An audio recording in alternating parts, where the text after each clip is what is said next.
Hi, Craig Sullivan here with Sullivan Financial Partners. Welcome back to the Confident Retirement Journey. Today, we're going to talk about those evil required distributions, or RMDs.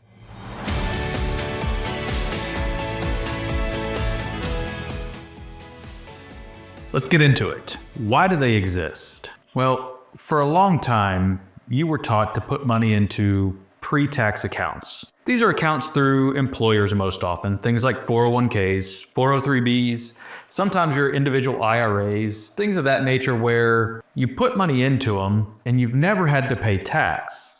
So as that money has grown, everything's grown tax deferred. Unfortunately, you know as well as I do that Uncle Sam's going to want a piece of your pie eventually, and this is how they make sure that they start getting it. You see, if you continue to delay those payments, Uncle Sam doesn't get to collect tax revenue, and we all know that that's not going to be the way that they let it slide for good. So what kind of accounts are subject to RMDs? Well, like I mentioned, your 401ks, your 403bs, your 457s, TSPs, different types of employer-sponsored pre-tax accounts, as well as your IRAs, SEP IRAs, etc. These are all accounts that the taxes were delayed as you put the money in.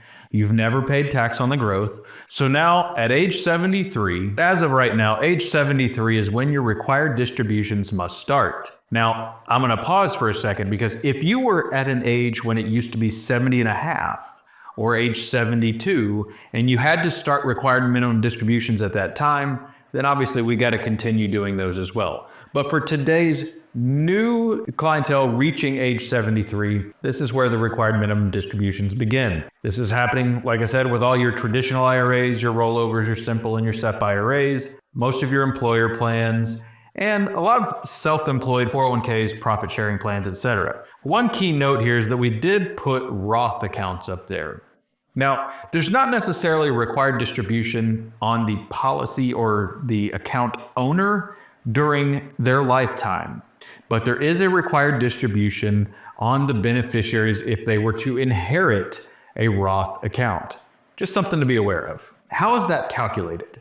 Well, you're familiar with the IRS. They can't make anything simple. So what they've said is we're going to take the December 31st value of all of your pre-tax accounts, and depending on your age, we're going to make a different factor on how much you have to take out each year. Long story short, when you're age 73, if you had $100,000, you're looking at about $3,650 that you have to take out for every $100,000. Just under 4% is an easy way to look at it. And then as you'll notice, the older you get, the higher that percentage gets. Now, I mean, if you're one that lives to 120, then you're taking out 50% of your money and paying tax on it. Uncle Sam's very thankful that you've made it that long and they're getting to collect those revenues, okay? But it's important to see that as time goes on, that required distribution can be higher and higher and higher. And the thing to be careful of in this scenario is what that could do to your overall tax rate. This is why it's so important to plan on how to handle or how to adjust your required distributions. So what are some things we could do? First, you could start taking distributions from those accounts prior to your required age of 73. Now, we don't want to start prior to age 59 and a half without very few exceptions, right? So like I said, they like to overcomplicate things. Don't take it before this or we're going to charge you a penalty. And if you don't take it starting here, we're going to charge you a penalty. So we got to follow these rules specifically. So at age 59 and a half, sometimes it makes sense to go ahead and start withdrawing money from these accounts. What that does is later on in life, as that percentage of your required distribution goes up, you have less money in pre-tax accounts to pay tax on. Another thing to think about is where are tax rates today as opposed to where they might be when you're 73, 80, 85, whatever the age may be. If you feel that tax rates today are lower, which in most cases they probably are since we're at near all-time lows, then they're going to be in the future. Again, if we pay attention, we notice that this country spends a lot of money and at some point tax rates are going to have to go up. Then maybe it makes sense to start those distributions a little bit earlier than we're required to. Second option is to convert to a Roth. Craig, I don't want to spend my money yet. Why would I take a distribution? Well, we don't have to. We can also convert that money to a Roth.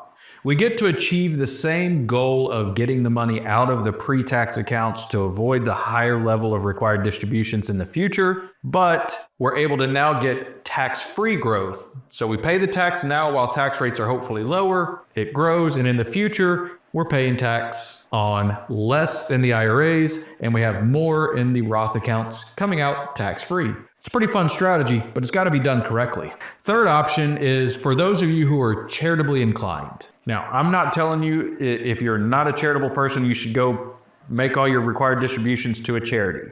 What I am saying is that if you're charitably inclined as it is, then a good consideration would be to make your charitable distributions directly from your required distributions. It's a pretty neat deal where you don't have to pay the tax, the charity still gets the money, it's a win-win for everybody. But again, that's if you're charitably inclined. The biggest piece of this, though, is to make sure you have a plan. Make sure you're working with somebody who understands what the tax law means, what the required distributions mean, and what different tax strategies might be available. As part of our overall financial plan with the Confident Retirement Journey, taxes are 1/5 of a financial plan. But I would tell you they touch all of a financial plan. So in the Confident Retirement Journey, when we look at income planning, investment planning, tax planning, healthcare planning, and legacy planning, I'll tell you that required distributions are a huge part of it for all of them. If you're not working with somebody and you need some help, give us a shout. We'd be happy to help you. Until then, think bigger, keep exploring the possibilities.